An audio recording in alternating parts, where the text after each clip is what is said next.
biggest fight in the career of 36-year-old Devarril Williamson, who turned pro just 4 years ago. Not an easy road. His mother battled drug addiction. He lived in 6 foster homes as a child while his father was in jail. 6 elementary schools, but he did not use that as a crutch. A 96 U.S. Olympic alternate, a 3-time U.S. amateur champion, and in '98 received a master's degree in administrative services from Northern Michigan University. So no questioning the man's resolve. 2-0 since a dreadful first-round knockout loss to Joe Macy off a majority decision over tough Cuban southpaw Eliezer Castillo. But major concern has to be his chin. How could it not be, Al, in light of the debacle with Macy? Well, he admitted that for that fight, he probably was overcome by the moment. It was his biggest moment in boxing. This is his second chance, he said, to make a first impression. He hopes to overcome that tonight. A one-time stand-up comic who opened for Chris Tucker, former high school and college quarterback, also a mascot and cheerleader, who once tried out for the Indianapolis Colts. You get the feeling this is a guy who makes every minute count. As you pointed out, very appreciative of this second opportunity. There he is, Devarril Touch of Sleep Williamson.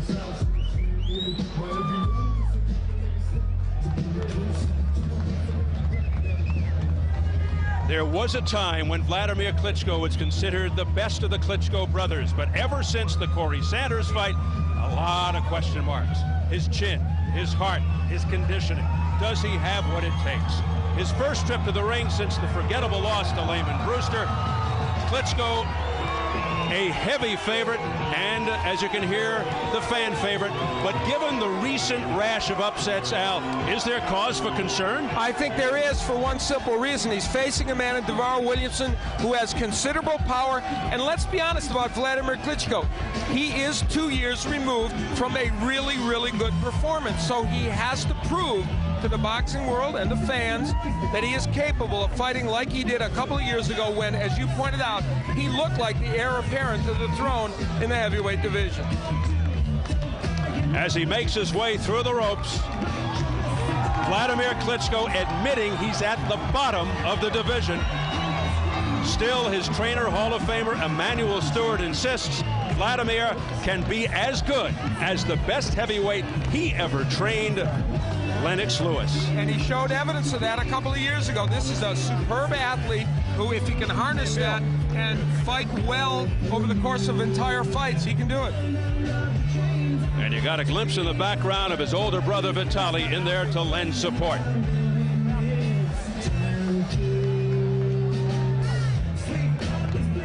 Let's size him up right now as we check out the tail of the tape. And we wonder, will age be a factor? At 36, Williamson 8 years older than Klitschko. 3.5-inch height advantage for the nearly 6'7" Klitschko, and a 3-inch edge in reach as well for Wladimir. At yesterday's weigh-in, Klitschko 1 pound shy of his career heaviest, has 26 pounds on Williamson. And the key unified rules for this non-title fight: no standing 8 count, no 3 knockdown rule. A fighter cannot be saved by the bell in any round. If an accidental headbutt occurs before the end of the 4th round, the fight is ruled a no decision. If it happens after the end of round 4, they go to the scorecards.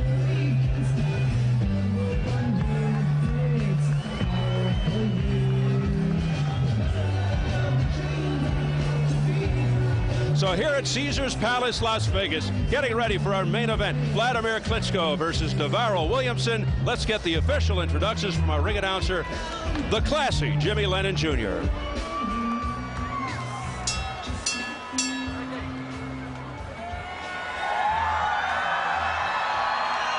Ladies and gentlemen, we welcome you to the new Roman Plaza Amphitheater here at the home of champions, Caesars Palace in Las Vegas, Nevada, as we present the featured bout of the evening, brought to you by Gary Shaw Productions in association with K2 Promotions, Warriors Boxing Promotions, Caesars Palace, and Showtime. This bout coming away is sanctioned by the Nevada State Athletic Commission. The chairman is John Bailey, commissioners Dr. Tony Alamo, Skip Avancino, Joe W. Brown, and Dr. Flip Homansky with the Executive Director, Mark Ratner. Our physicians at ringside, Dr. Margaret Goodman, Dr. William Berliner, Dr. Al Cabana, and Dr. Jeff Davidson. Timekeepers at the bell, also keeping count of the knockdowns. We have Jane Broadfoot and James Cavan. Introducing to you our 3 judges scoring this bout from ringside. From Las Vegas, Nevada, Chuck Jumpa. Also from Las Vegas, we have Jerry Roth, and from Carson City, Nevada, Doug Tucker.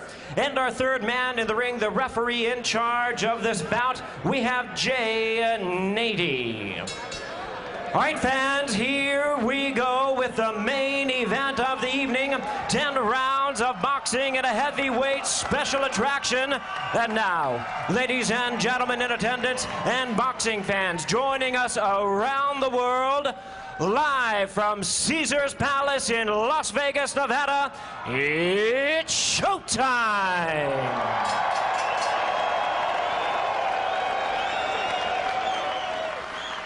Introducing to you first on my left, he is fighting out of the blue corner, wearing navy blue trunks with silver trim, fighting out of Denver, Colorado, by way of our nation's capital, Washington, D.C.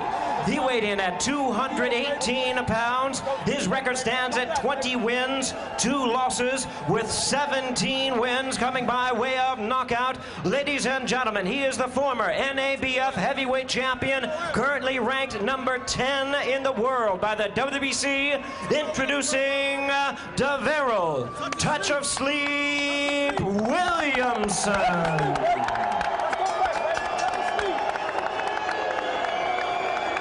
And his opponent across the ring on my right, fighting out of the red corner in this 10-round heavyweight special attraction, wearing red trunks with gold trim, fighting out of Las Vegas, Nevada, by way of Kiev, Ukraine. He weighed in at 244 pounds. His record stands at 42 wins, 3 losses, with 39 big wins coming by way of knockout. Currently ranked number 6 in the world by the WBO. Ladies and gentlemen, please welcome the former WBO heavyweight champion of the world, introducing Wladimir Klitschko.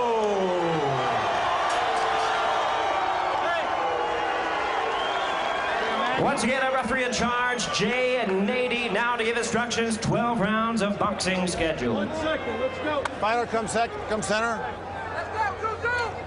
Do you have any questions? Obey my commands. Both your trunks look just fine. Touch gloves now, good luck, let's go to work.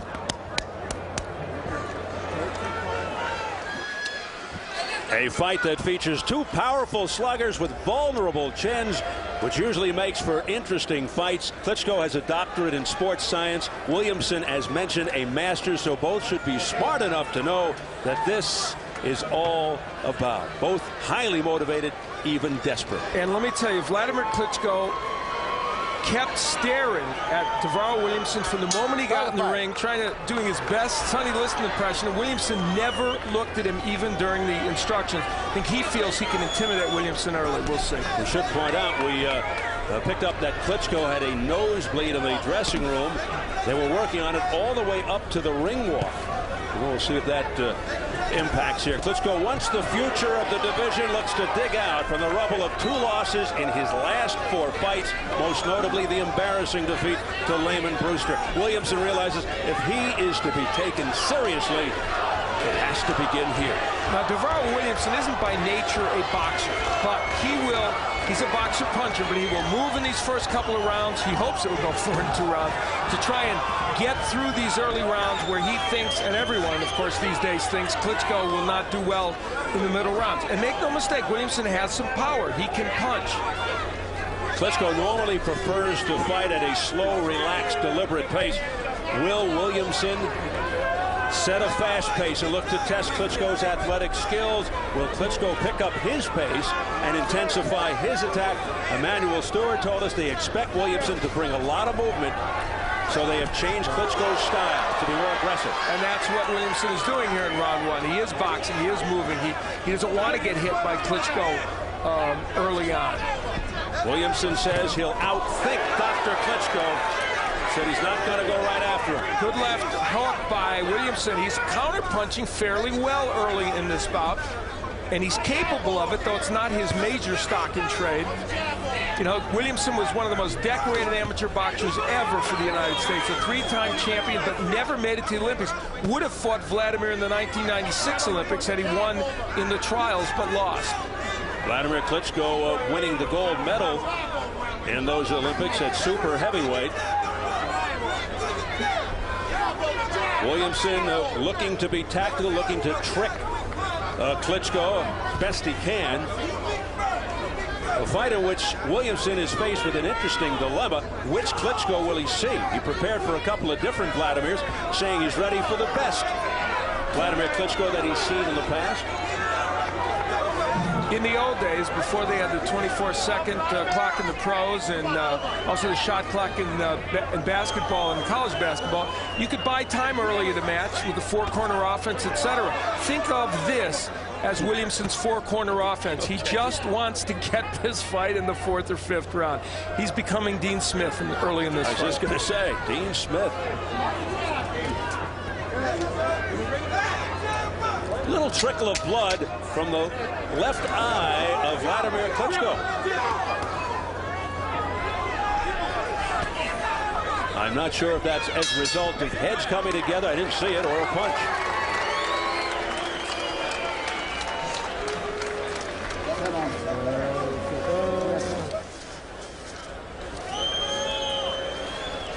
Fighting a good fight. Don't worry, it's a little small scratch. The most important thing, keep the pressure on him and keep fending him a lot. Rounds at this pace. Only Muhammad Ali can go this pace, so he's going to slow down and then start shooting with the right hands to the body sometimes, okay? If the other than that, you fight a good fight. The only danger when you got a guy that's running, then when he stops and punches, sometimes you're not expecting a punch, and that's where you can get caught. But keep putting the pressure on, do a lot of fading, let him keep running. He cannot run much more than one more round, okay? So you find a good patient fight. And sometimes shoot the right hand to the body. Just a little bit, a little right hand to the body. And eventually, after all exchanges, shoot the jab after you finish up, okay? It's a good fight. You got to love Emanuel Stewart. He's not Muhammad Ali. He can't keep up this pace, referring to Devarril Williamson. Let's see if he does listen to Emanuel Stewart and shoot that short, compact right like he said he'd like him to. Now there's the hook from Klitschko. Let him go. He's thought of as a right-handed puncher, but I think if there's a punch that will land most effectively against Williamson, and Joe Macy showed that, it's the left hook. And Klitschko has a pretty good one, even though the right hand is his most notable knockout weapon. They've been working on cutting off the ring, Emanuel Stewart and Klitschko, knowing that Williamson might give them this movement. And there you see Klitschko doing just that. There's the jab by Williamson, who continues to move around and up on his toes. Does a little dance. So you might say that, you know, boy, Williamson's going to give away a lot of rounds here if he keeps doing this. He doesn't care. He doesn't care if he gives away 4 rounds. He's hoping that he can get Klitschko into middle rounds, and it'll be a replay of the Brewster fight and also the Ross Purity fight from years ago when Klitschko was ahead and got knocked out later. Williamson, a 6'3", 36-year-old, 4-year pro. He's done a pretty good job. Oh, here comes Klitschko. Done a pretty good job of dispelling the myth. He's too old and too small for the division. Williamson just bodily takes Klitschko to the ropes. Well, you know, Let him go, I say let him go. he's going to have to hold on and grab and maul, and that's what he did when he got hit with that right hand.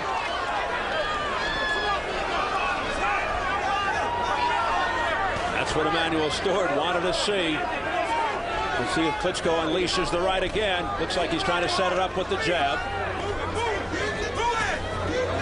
And a very effective jab right there. It got through the defense. His jab, when he throws it well, is like George Foreman's. It's a weapon as a heavyweight, and his is that. Not just a probing jab. It's a weapon indeed.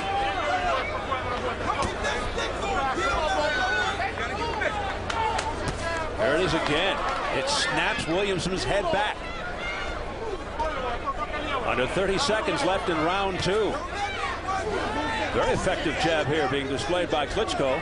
You know, Williamson, if he used his jab a little bit, would nullify that. And there, see, there's the Williamson jab. You know, he's not committing himself that much by throwing the jab. He doesn't want to commit himself, Williamson, by throwing power punches, but the jab he could get away with. Now Klitschko attempts the right, but it came up short. That one into the gloves of Williamson. Stop! Stop! And they tangle again at the bell. Nice round. You better. Listen to me. You ain't doing what you're supposed to be doing. You hear me? You're back standing straight up, man. You want to compete at this level, man. You got to do the right thing. You hear me, see? Yeah. Snap out of it. You hear me? Get low, man. This guy's breathing out of his mouth already. Get low and coil up and do what you're supposed to do. You hear me? Yep. No more stupid mistakes. You're standing straight up and he's coming at you. Move side to side. You understand? Yep. Let's get it together.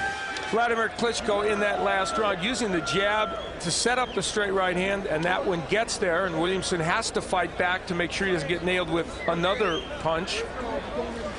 From Williamson's viewpoint, the jab and the straight right, very, very effective. George Durbin, interestingly, in the corner of Williamson, they didn't want him standing straight up. They wanted him moving, but getting low, where Klitschko wouldn't hit him with the jab and the straight right hand so much. It is round 3, scheduled for 10. Non-title heavyweight affair. See, different posture by Williamson. They don't want him standing so upright. Klitschko doesn't have an uppercut to speak of. But he keeps pumping that jab.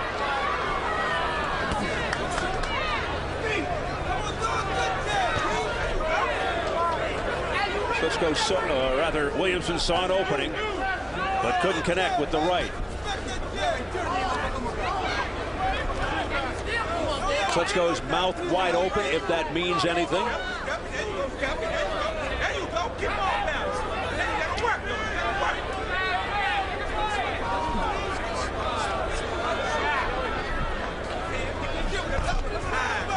Nobody throwing anything now. Finally, a big right hand that landed by Wladimir Klitschko.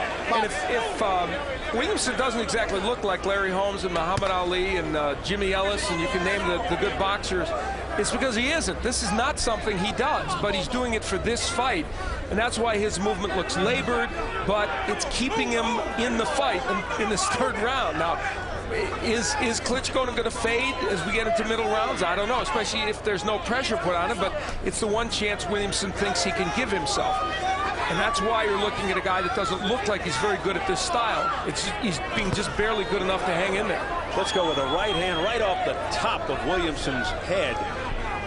Devarril looking very mechanical. He's back to being upright.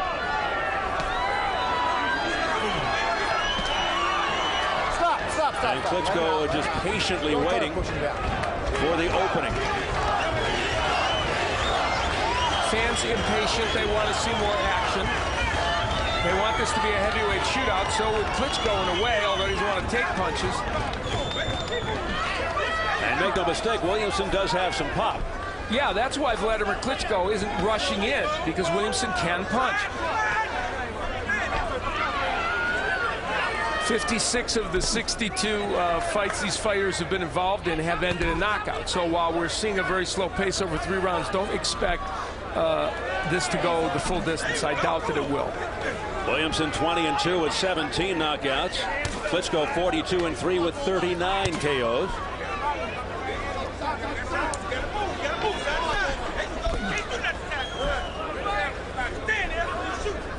But Williamson's chin very much in question. Now, he has taken a couple of good right hands. There was a hook from Klitschko. Stop! But Klitschko's not been able to follow up on those punches. Time! Thank you.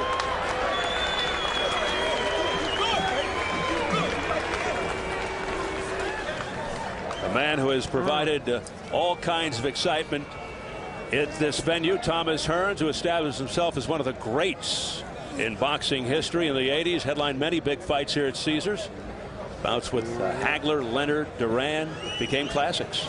Part of a generation of middleweights, junior middleweights, and welterweights that we may not see again for a long, long time. Earlier tonight, the Hitman's son, Ronald, victorious to make it 4-0.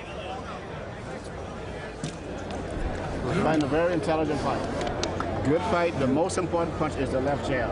And then you start adding more and more and more to it. More right hands to the body. Okay, guys, okay. Let's go. Okay. All right, so he's going to fight.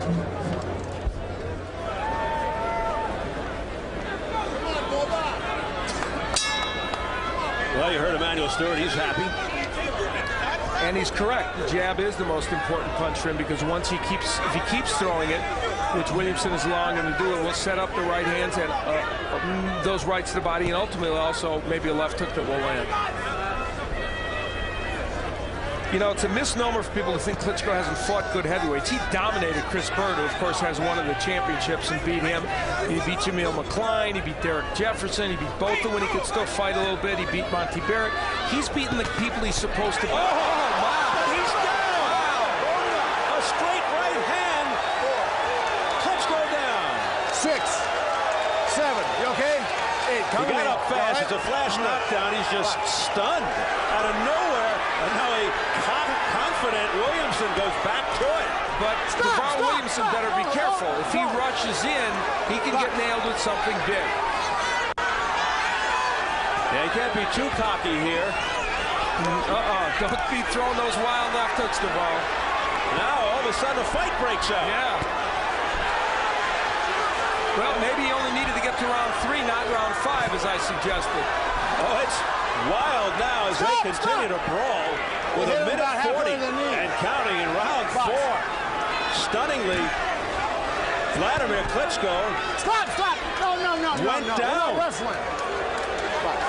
And a lot of time left in this round, although he didn't seem really hurt, just stunned. You can't grab him like that. All right? But certainly a less confident Wladimir Klitschko and a more confident Williamson who's coming in and getting some shots off. Cut around the left eye of Klitschko, some blood. Mentioned it a little bit earlier. Klitschko down for the 3rd time in his career here in round 4. And then a right hand by Klitschko. And now Williamson just trying to hold on. Dangerous time for Williamson. Here comes Klitschko on the attack. Stop! That knockdown may have emboldened Devarril Williamson way too much. He still has to be very careful. 40 seconds left in the 4th. You can't turn around. No spinning. Klitschko trying for the knockout here. Stop! Blood around his left eye. Stop bowling it. And so all of a sudden, things have become a little dramatic here. At the very least, Devarril Williamson is in this fight. Now, it's interesting. He had that knockdown and won the first part of the round, but has been beaten in the second part of the round to a great extent. And he nailed Klitschko with another right hand. Back comes Klitschko with a right and a left counter by Williamson at the bell.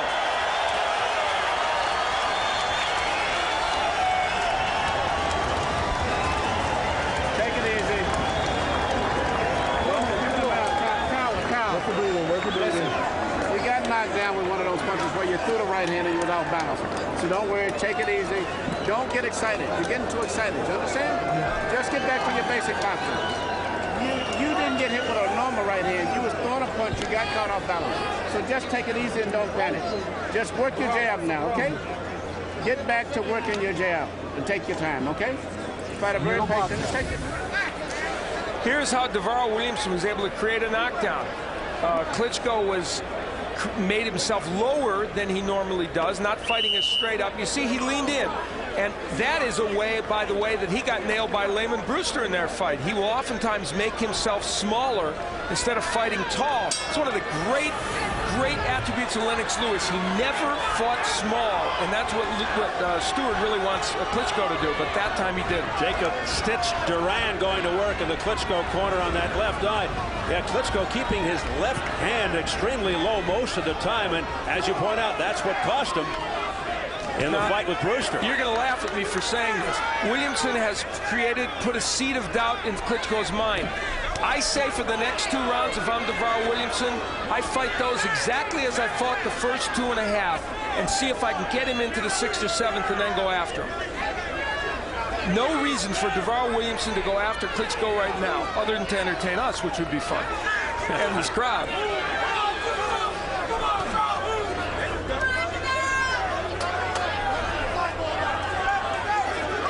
He waited for Klitschko to make a mistake. He made one and he got him down.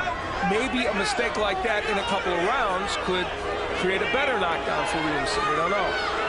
As you saw, as the crowd begins to boo now, as not much happens, you saw the press row scoring. 2 guys had Klitschko ahead, 1 even. I have Klitschko 39-37 ahead in this fight. I made the round a 10-9 round because Klitschko came back and dominated so much. Well, some may have put that at 10-8 for Williamson with the knockdown. As well they could have.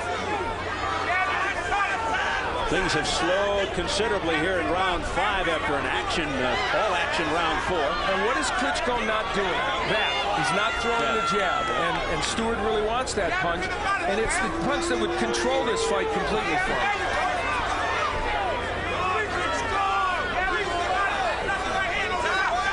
But you know what, Al? It's early, but I'm just not seeing a guy, as Klitschko gets caught there, I'm just not seeing a guy who should represent the future of the heavyweight division, at least not yet. It is not as complete a performance as they would like, certainly, and that's been his problem in recent fights.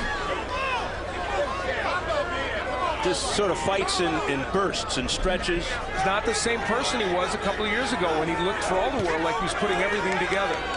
Ever since that Sanders fight, it's not been the same. Again, you know, the jab being used more by Klitschko, and there he mixes in the hook. He can control this fight with that jab. But then all of a sudden he stops doing it. Yeah, and sometimes he'll try an odd thing like an overhand right as a lead, and that's when he got clipped with the right hand by Williamson. Still has that left hand really low, does Klitschko. Now he brings it up. Klitschko's also trying to lean in a little bit more, again, making himself a lower target. That's what happens later in fights. Oh, the blood now coming down the face of Klitschko. And Margaret Goodman stepping in, the doctor. They may have clashed heads toward the end of that round. I think they did. That's what happened. That's a big one. Yeah, you can't handle that. Oh, you can handle it. Come on. No. No, that's... Yeah, let's go. That's a big one. Here we go. Let me get that. Where's the towel? Give me the towel. Here we go. Towel. Here we go. Give me the towel. A dry towel. Dry towel. I'm ready. There we go. It's a dry towel. There we go. We got it. Give me a dry towel. There we go. Clean him up. Some awkward action in the last round there. And the clash of heads that created this cut. We're going to the scorecards. Okay, just right there. You heard Jane 80 say we're going to the scorecards based upon that clash of heads. It's over, Al. It's over. Yeah, after the end of 4, they go to the scorecards. You hear the crowd reaction. The doctor makes the determination. It is a nasty cut, very deep, and the blood is going into the eye. There's a headbutt right there. I saw it clearly.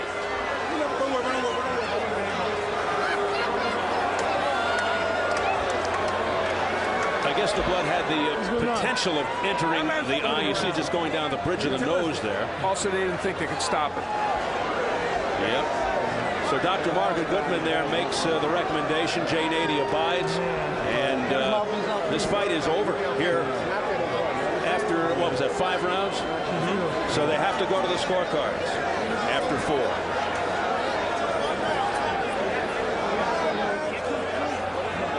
So 5 rounds were complete. And they will go to the cards, and this one is history. It ends unceremoniously, unfortunately, with a cut on a clash. No question that was a clash of heads, absolutely none. And the sad thing for Vladimir Klitschko is that he didn't have the chance to really answer all the questions people had about him. A fight in which he's knocked down once, may well get the decision. We would expect he might, but nevertheless, a fight in which he didn't get a chance to put his stamp on this. Against a man who had been knocked out in 1 round by Joe Macy, who later was really manhandled by Giroff, even in a fight Macy won. So a very incomplete night. Yeah, very much in this fight, and not one that the Klitschkos are going to be happy with no matter what. No, it was sort of an awkward, inconsistent approach by Wladimir Klitschko. Jim Gray is with the ringside physician, Dr. Margaret Goodman. Jim? All right. Steve, thank you. Dr. Margaret Goodman is here. She's reluctant to talk on camera, but she did just tell me that she stopped the fight because it was down to the bone on the forehead of Klitschko, and she recommended to Jay Nady that the fight be stopped. So she stopped the fight. Is that basically what you were just telling me, Dr. Goodman? Yes. And the cut went below the level of the brow, down to where one of the nerves goes to control part of the pupil. So we wanted to stop. Thank you for your time. We appreciate it. That's the story, Steve. We'll now wait for the decision from Jimmy Lennon. Kind of a reminiscent of the first Corrales-Casamayor fight, and her explanation, Dr. Goodman's explanation, very good and succinct as it was then.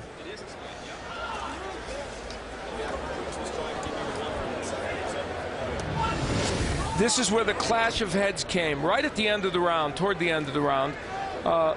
Yeah, very obvious. Neither man really made it happen. Klitschko came in. Williamson came with the right hand. It was not intentional, but nevertheless, it occurred. And the heads blasted together, and it created just a terrible, terrible cut. It's one of those bad breaks in boxing, and it's this case especially bad break because it left us with an inconclusive feeling about this fight and about Wladimir Klitschko in general. And certainly Devarril Williamson would say it took away, could have taken away, we don't know yet, could have taken away Devarril Williamson's chance for a victory. We'll see, though. We don't know yet because we haven't gotten to the scorecards. Well, that blood just started gushing down after that last clash. And remember, you know, that could have easily been a 2-point round, the knockdown round for Devarril Williamson. Easily could have been. All right, so we'll see how it all comes out as we send it up to our ring announcer, Jimmy Lennon Jr. Ladies and gentlemen, this bout has been stopped at the end of round number 5. Wladimir Klitschko is a recipient of an unintentional headbutt. Our referee in charge, Jay Nady, stops the contest upon advice of the ringside physician. According to unified rules, we then go to the scorecard since the fight went more than 4 rounds. And after 5 rounds of action, we have a split decision. Here are the score totals. Judge at ringside, Chuck Jompa scores the bout 49-46 in favor of Wladimir Klitschko. Judge at ringside, Doug Tucker sees the bout 48-47 in favor of Devarril Williamson. Judge at ringside, Jerry Roth scores the bout 49-46 in favor of the split technical decision winner, Wladimir Klitschko.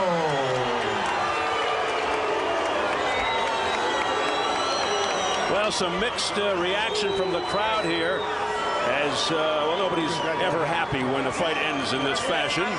But then a split technical decision goes the way of Wladimir Klitschko, and you know what can you say? There's really not much to celebrate right now.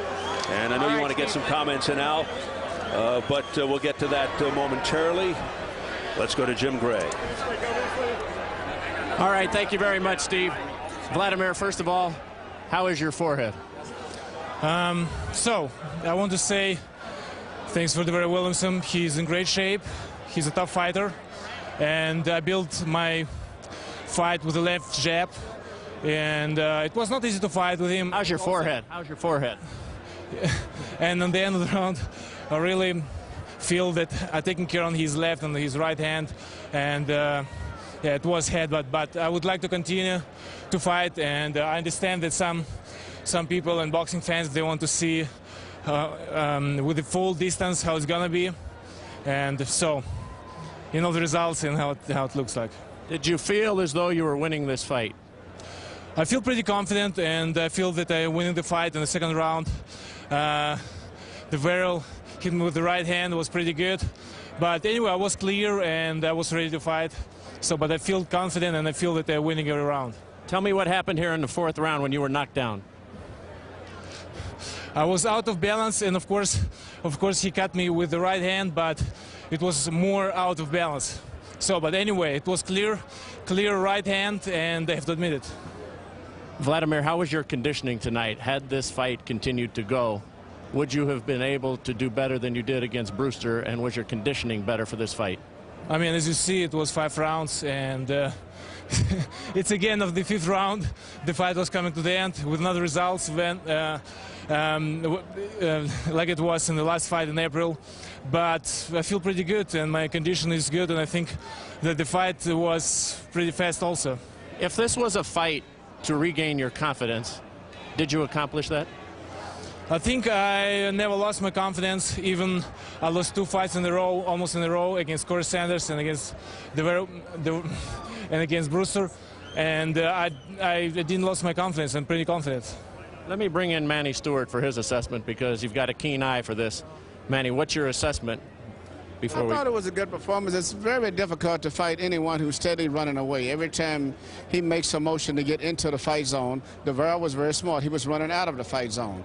So it's very difficult to do anything when everything you do, you know the guy's going to be running back, which was very smart. He was trying to wait him out. So it's really very difficult to really evaluate a person off of this. But I was satisfied with the stamina. But aren't you concerned with what you've seen here in the ring tonight? You said before the fight that you think that this guy is better than Lennox Lewis if he could put it together, and he certainly isn't showing anything like that, Manny. Well, I would say to go to the knockdown was mainly an off-balance knockdown. I don't care if I was in the other corner, I would have to say that. The knockdown, take a look at it, Wladimir threw a right hand and got off balance, and Devarril came back with a great right hand.